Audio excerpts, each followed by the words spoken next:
আল্লাহর সাথে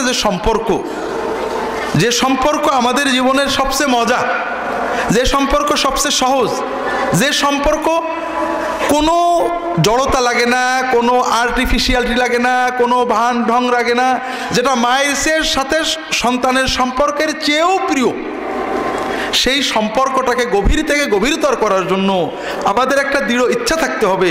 আমি আল্লাহর পথে চলার জন্য রাসূলুল্লাহ সাল্লাল্লাহু আলাইহি ওয়াসাল্লামের যত সুন্নত জানবো, যতটুকু পারি একবার হলেও সেটা আমল করব, আরও সুন্নত জানার চেষ্টা করব। আল্লাহ তাআলা তৌফিক দান করুন, আমিন। তো ভাইরা, যেটা বলে শুরু করছিলাম যে আজকে যারা এসেছেন আপনারা সবাই আমার ধারণায় আল্লাহ তাআলার প্রিয় বান্দা, কষ্ট করে প্রথম দিনেই এখানে উপস্থিত হয়েছেন। আমাদের হযরত পীর সাহেব হুজুর অনেক মূল্যবান কথা বলে গিয়েছেন।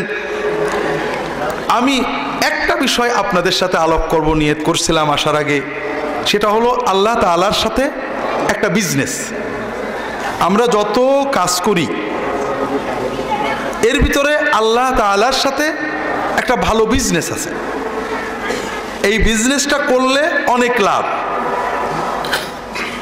আর বিজনেস না করলে অনেক লস, দুনিয়াতে লস, আখিরাতে লস। বিজনেসটা হলো আমাদের দেশের মাল্টি লেভেল মার্কেটিং এর মতো বিজনেস। মাল্টি লেভেল মার্কেটিং মানুষের সাথে বিজনেসে জায়েজ না, কিন্তু আল্লাহর সাথে মাল্টি লেভেল মার্কেটিং আছে একটা, আর সেটা হলো আল্লাহর পথে মানুষকে ডাকা। সেটা কি কি ভাই? আল্লাহর পথে ডাকা। আপনারা সবাই যেহেতু দিনদার আমলদার মানুষ, অন্যান্য দিকে না যে আমি আল্লাহর পথে মানুষের ডাকার কথাটা আপনাদের বলবো, কারণ আমার ধারণা যে আমরা এই ফরজ ইবাদতটার ক্ষেত্রে ব্যাপক অবহেলা করে থাকি। এই ইবাদতটা ফরজ, অনেক সময় ফরজে আইন, অনেক সময় ফরজে কিফায়া। পালন না করলে অনেক বিপদ আছে, পালন করলে অনেক পুরস্কার আছে, কিন্তু আমরা এটা পালন করছি না। যারাও করছি তারাও আল্লাহর পথে দাওয়াতের চেয়ে প্রত্যেকে নিজ নিজ দল এবং মতের পথে দাওয়াত দিচ্ছে, যে কারণে দাওয়াতটা আল্লাহর পথে হচ্ছে না। আল্লাহর পথের সাথে আমরা কিছু সিলেবাস কারিকুলাম জুড়েছি, শুধু সেই দিকে হচ্ছে। মনে করেন আমাদের দেশে আল্লাহর রহমতে হাজার হাজার লক্ষ লক্ষ মসজিদ, ঠিক না ভাই? যে কোনো মহল্লার মসজিদে রেগুলার মুসল্লি অন্তত শতাধিক আছে।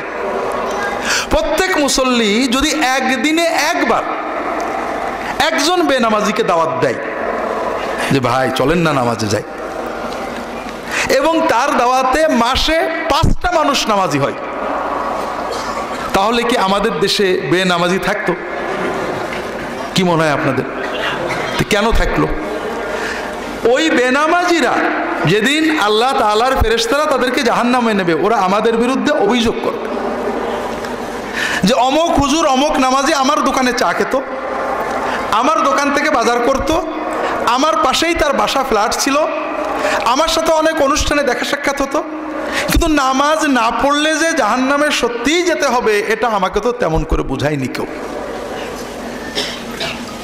আপনারা বলবেন সবাই তো জানে নামাজ পড়তে হয়। সবার জানাটা হলো একটু অস্পষ্ট, অস্বচ্ছ, কারণ আমরা বলি নামাজ পড়তে হয়, আমরা হুজুরেরা নামাজের ওয়াজ করি, কিন্তু যখন বেনামাজি মারা যায় আবার তাকে দোয়া করে জান্নাতেও পৌঁছে দিই, ঠিক না বেঠিক ভাই? তো যেহেতু নামাজ পড়ার কথা হুজুররা বলে, আবার বেনামাজি জীবনে এক ওয়াক্ত নামাজ পড়েনি মরে গেলেও তাকে জান্নাতে পাঠায়, তাহলে আমাদের উম্মতের একটা নিশ্চিত বিশ্বাস হয়ে গেছে নামাজ খারাপ না, তবে এত বেশি জরুরি না।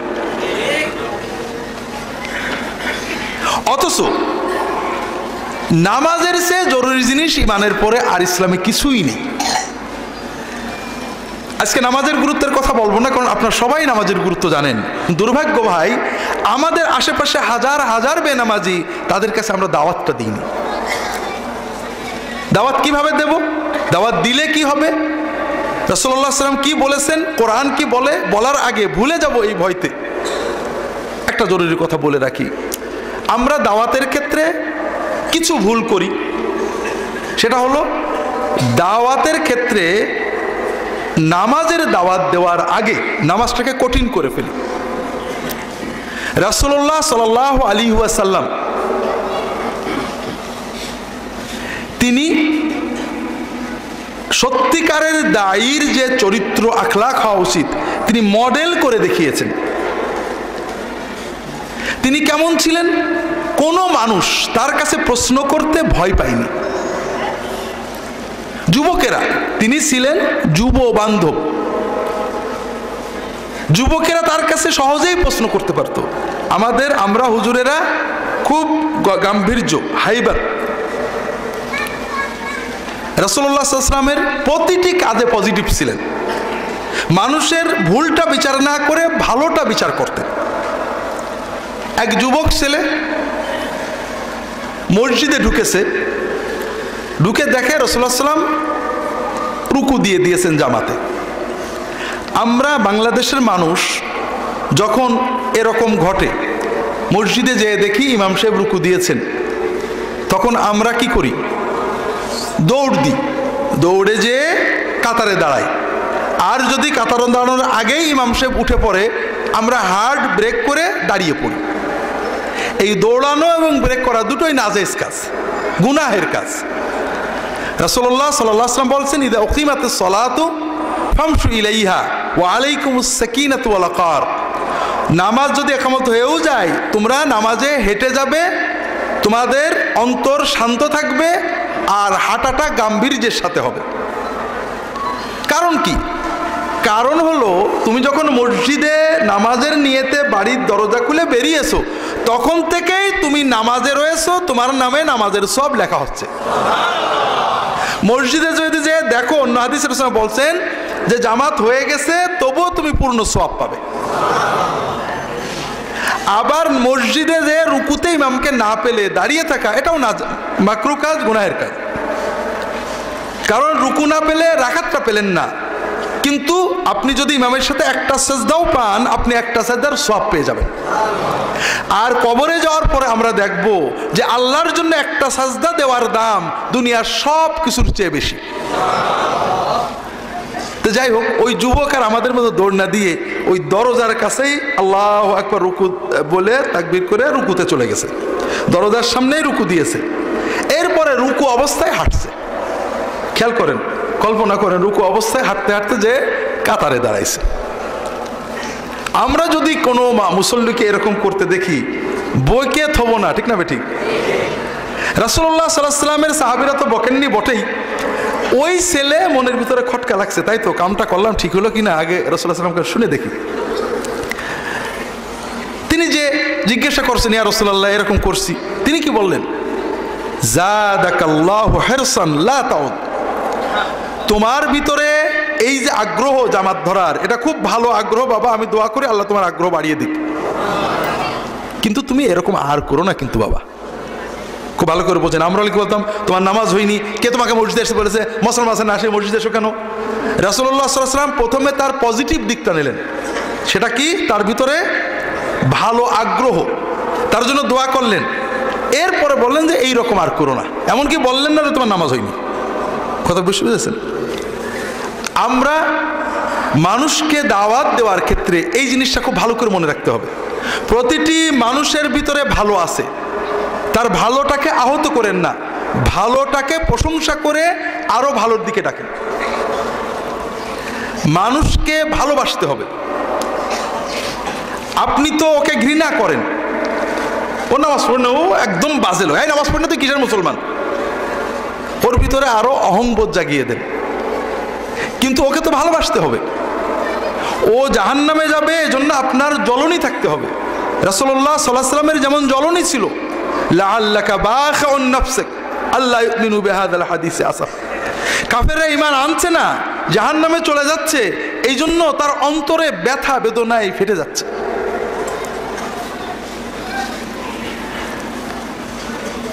আমরা দাওয়াত দিতে গেলে অনেক সময় মানুষেরা সাধারণভাবে, আমরা যদি সুন্নত মতো মানুষকে ডাকি, তাহলে কেউই বাজে কথা বলে না।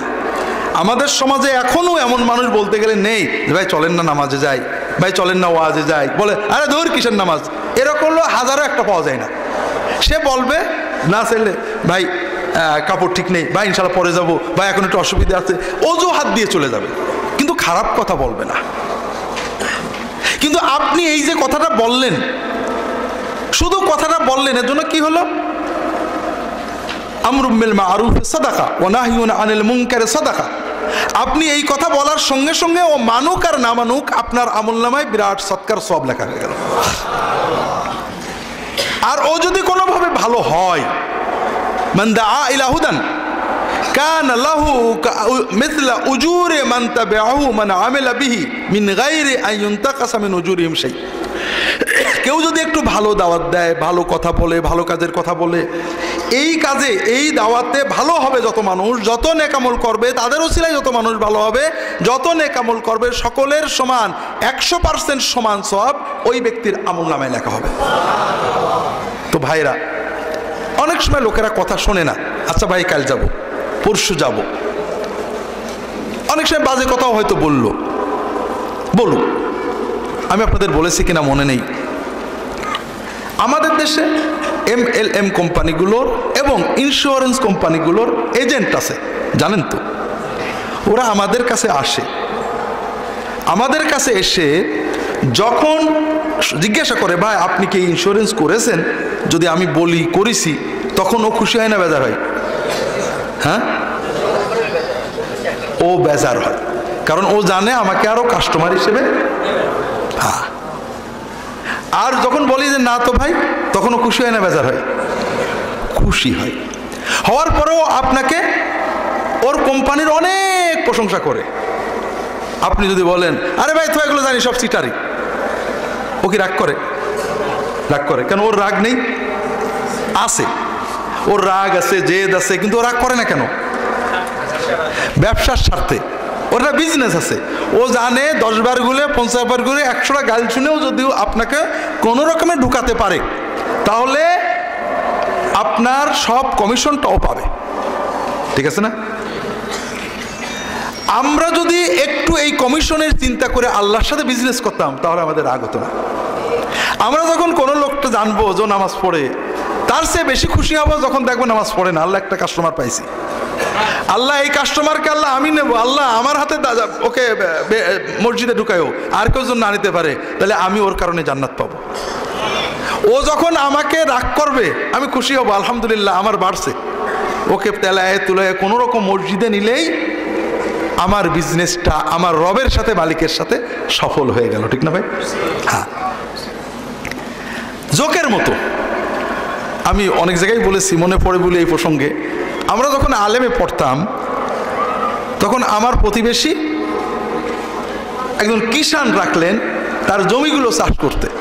তো ওই সময় আমরা নতুন নতুন মৌলবী হয়েছি, তা ছেলেপেলে ধরে ধরে নামাজ পড়াতাম। তা ওনাকে বললাম যে ভাই নামাজ পড়তে হবে, বললেন হ্যাঁ নামাজ পড়তে হবে, তো সূরা কেরাত তো জানি না। তাই বললাম নামাজের জন্য সূরা কেরাত লাগে, আপনাকে কে বলেছে? সূরা কেরাত ছাড়াই নামাজ হয়, শিখতে থাকেন আর নামাজ পড়তে থাকেন। বলেছে হুজুর নিয়ত তো শিখিনি। বলে দৌড় মিয়া, নামাজের জন্য নিয়ত লাগে কে আপনার বলেছে? এসব বাজে কথা, আমি জোহরের ফরজ নামাজ পড়ছি, আল্লাহু আকবার, এতেই চলবে, চলেন যায়। বলে যে টুপি তো নেই। বলে টুপি লাগে না, টুপি ছাড়া নামাজ হয়। বলে কাপড় তো না পাক। বলে নামাজের জন্য কাপড় পাক হওয়া লাগে আপনার কে বলেছে? পাক কাপড় থাকলে ভালো, না হলে না পাক কাপড়েই হয়। তো ওই এক পর্যায়ে লোকটা নামাজ ধরলো, আর মানুষের কাছে বলতো এইসব জোকের মতো হুজুর ধরলে আর চালানো যায় না। কথা বোঝেননি? তা আপনি জোক হন, আপনি তাকে নিয়ে একসাথে জান্নাতে যাবেন, মনে মনে এরাদা করে নেন। ওকে বলেন যে ভাই আমি নিয়ত করে ফেলি তোমার সারা জান্নাতে যাব না, একটু চলো মসজিদে। কথা কি বুঝতে পেরেছেন? হাজরিন, দাওয়াতের অনেকগুলো পদ্ধতি রাসূলুল্লাহ সাল্লাল্লাহু আলাইহি ওয়াসাল্লাম শিখিয়েছেন। তার আগে আমরা দাওয়াতের গুরুত্বটা একটু ফুটা বোঝার চেষ্টা করি। আল্লাহ তাআলা কোরআন কারিমে মুসলমানদেরকে বারবার বারবার বারবার দাওয়াতের নির্দেশ দিয়েছেন বিভিন্নভাবে। সবাইকে, বড় দুঃখ লাগে আমরা এখন মুসলমানের দাওয়াত দিই না, আর অমুসলমানের তো দিই না। কথা বুঝতে পারছেন? অথচ আল্লাহ কোরআন কারিমে পুরো বিশ্ব মানবতাকে দাওয়াত দিতে বলেছেন। আল্লাহ রসুল সাল্লাল্লাহু আলাইহি সাল্লাম সারা বিশ্বের মানুষকে দাওয়াত দিয়েছেন। রোমান সম্রাটের কাছে দাওয়াত পৌঁছিয়েছেন, মিশরের সম্রাটের কাছে দাওয়াত পৌঁছিয়েছেন, পারস্যের সম্রাটের কাছে দাওয়াত পৌঁছিয়েছেন, আশেপাশে বিশ্বের যত শক্তি ছিল সবার কাছে দাওয়াত পৌঁছিয়েছেন।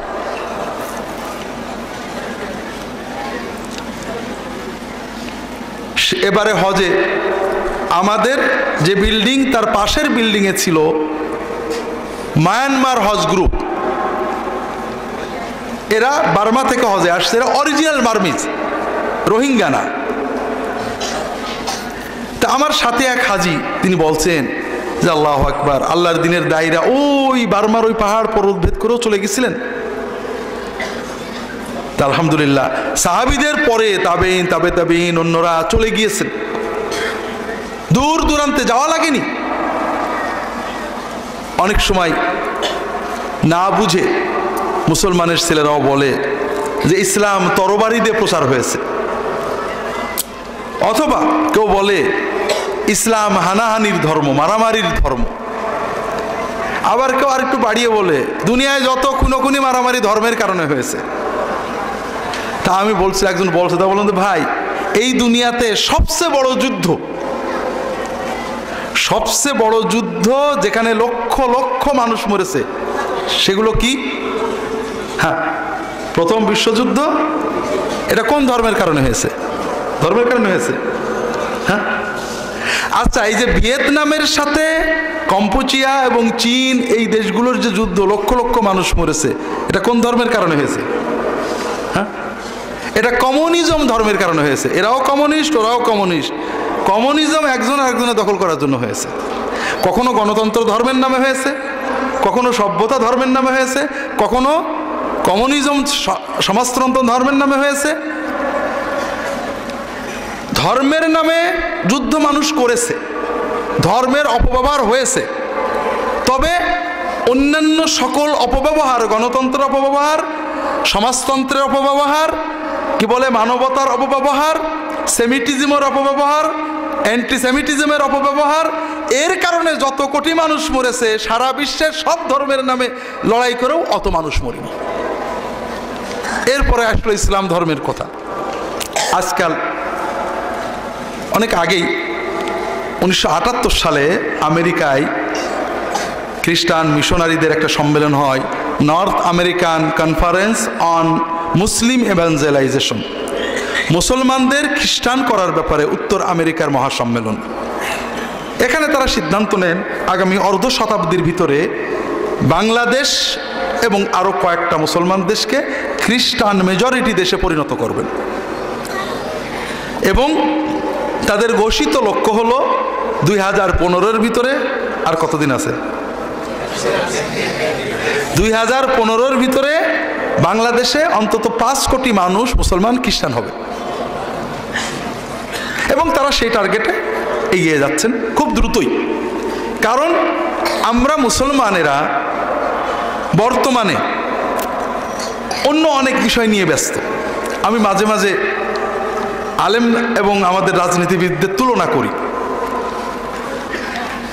রাজনীতিবিদরা রাগও করতে পারে, তো আমাদের ওয়াস্তাদ রাজনীতি শোনে না।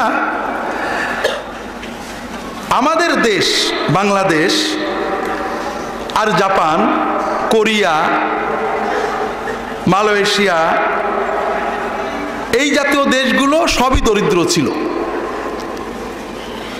50 বছর আগে, 60 বছর আগে এরা সবই দরিদ্র ছিল, আমাদের চেয়েও দরিদ্র ছিল। এখন এরা অনেক উন্নত। জাপান, কোরিয়া, মালয়েশিয়া, সিঙ্গাপুর, এরা অনেক উন্নত অর্থনীতিতে, স্টেবল, শিল্প, ইন্ডাস্ট্রি, আইটিতে একেবারে অনেক এগিয়ে গেছে। আমরা অনেক পিছিয়ে রয়েছি। এই যে আগানো এবং পিছানো, এর মাঝখানে মূল কারণ একটা, সেটা হলো দুর্নীতি। সেটা কি? কারণ একটা দেশের মানুষ নিজের তাগাদাই এগিয়ে যায়, নিজের শিল্প করে, কারখানা করে, ইন্ডাস্ট্রি করে, ব্যবসা করে। শুধুমাত্র যদি দুর্নীতিটা না থাকে, যোগ্যতার মূল্যায়ন থাকে, যোগ্য লোক যোগ্য চাকরি পাবে, যোগ্য বিনিয়োগকারী পরিবেশ পাবে, দুর্নীতি হবে না, এইটুকু যদি শুধু নিশ্চিত থাকে একটা জাতির এগিয়ে যেতে বেশি সময় লাগে না।